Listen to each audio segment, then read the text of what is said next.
Good afternoon, everyone. Well, it's not afternoon yet, but it almost is. Jill here with North Texas Vegetable Gardening, Canning Recipes, a little bit of everything. If you're new to our channel, be sure and hit that subscribe button and give us a thumbs up right now so it'll help spread our video. So, doing some work here in the green bean bed. Things are so wet here, and we are expecting more severe storms, I think tomorrow morning and Sunday, so we got a lot that we need to do. I've had to go in and replant some of my bush beans. I don't know what's happening, guys. I'm not having near the germination that I had last year. I hadn't really changed seeds, so I don't know what's going on. But anyway, I got to get in here and get in between these rows and get some of this grass and these weeds out. I fully intended to put weed cloth down, but then I would have had to burn holes everywhere where you see these bush beans coming up. So the ground is extremely wet here, and for us to get more this weekend, woo-wee, I wanted to give it some drainage and get in here and work between these rows.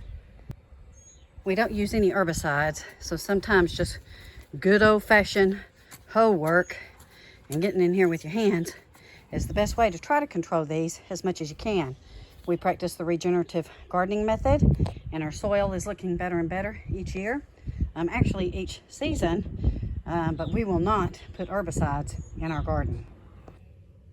This is something you always want to see in your garden. Now this bed is loaded with these red wigglers and with regular earthworms. He's going back in. There's a couple more in there.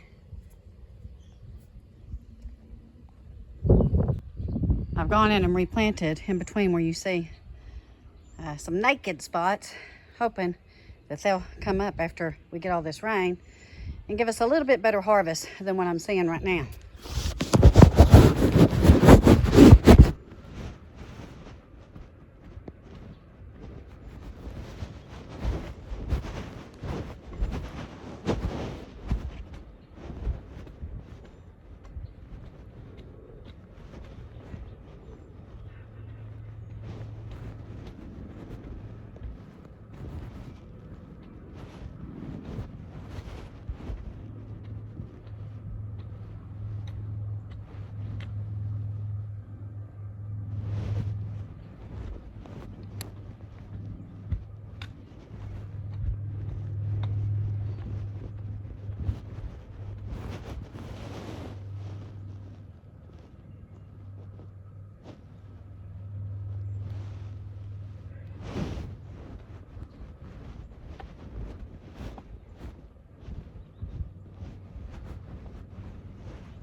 Get out of there.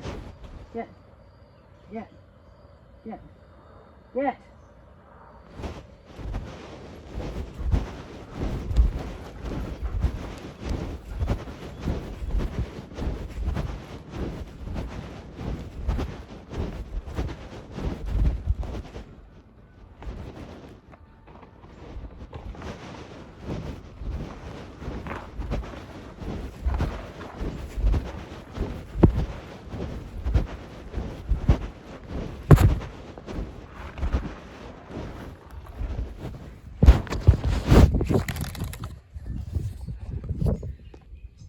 We still have plenty of time to replant some of our seeds.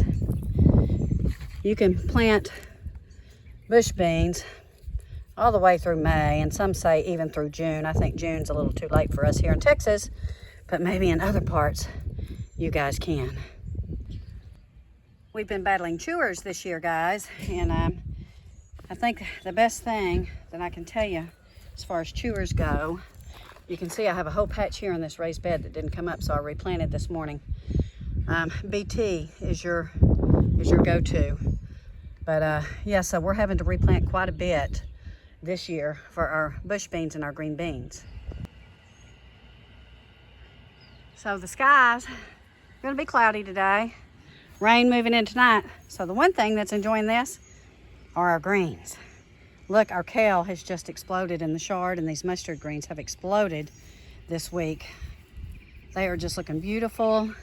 Keep checking for aphids. We're not seeing any, because kale is an aphid favorite. Just keep that in mind, guys. But our kale's looking good. Our Swiss chard is looking good. This is my marshmallow. It's certainly liking where it's at. And these mustard greens, y'all know, are one of my favorites. I see this chewing. I think I'm gonna run out of room in this bed. I may have to thin some of this cabbage out. I really don't want to, because I had such a hard time getting it going over the fall. In fact, we didn't get any of it going.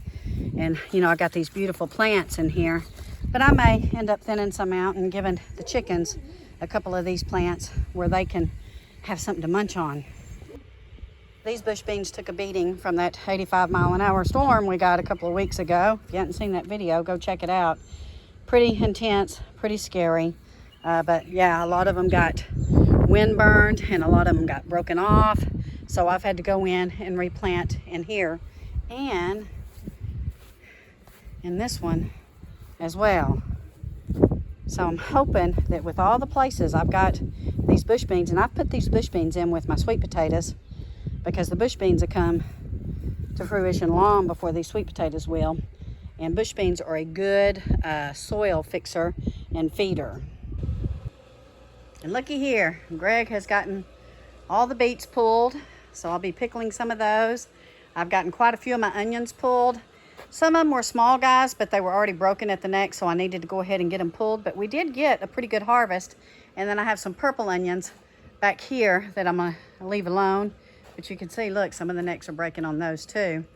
I don't know if that's from us in here walking around, or if it's from the heat that we've had in the, you know, whenever we get up to 80, 90 degrees, and we have had a couple of days like that, our cool weather stuff tends to start acting like it's done. But you can see here, he's getting ready to put in more tomatoes. And then back in here is where my cucumbers are gonna go, and I've got to get my carrots pulled. And we've got some pretty good looking carrots in there. Let me show you over here. I'm a little winded.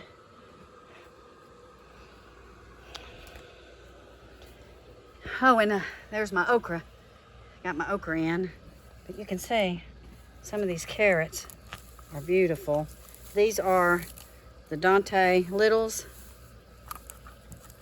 So they're a little stunted, but they are still very good and very edible. So yeah. And you can see tomatoes over there are looking great. We were able to get a jump start this year on them. And we've got some good looking tomatoes coming in on these plants. So I can't wait. I bet we're gonna have some tomatoes coming in mid-May. And I may have to make me some fried green tomatoes, because I got plenty in there to choose from. We have leftover plants back there. We had really hoped that we were going to be able to plant on that back acre, but it's just as messy out there as it was in that green bean bed. I'm sure I'll find a place for some of them, but not for all of them. But we are still working away at finding spots for all of our plant starts that we have left over. She got a prize. She loves carrots. Hank, you want to try a carrot? No, he don't like them like she does. You want one? That looks like a good sized tomato for my fried green tomatoes. This is my black creme, guys. In the little high tunnel. This is what I call my kitchen high tunnel. See, we got chewers. But all in all, everything is looking pretty good. I certainly cannot complain. Even though we've had, I want you to look at the leaves on this tomato plant. Do you see how big that leaf is? When you have good soil, you're gonna have very large leaves. So that is a good indicator of how nutritious your soil is and how well it is doing. And see, had a little chewer here. So we're gonna have to, I think Greg sprayed earlier in the week. And these are my basils. They are doing pretty good. And on down the line. And these are beautiful deals. These are loving it in here, and they are certainly loving these cooler nights and cloudy days.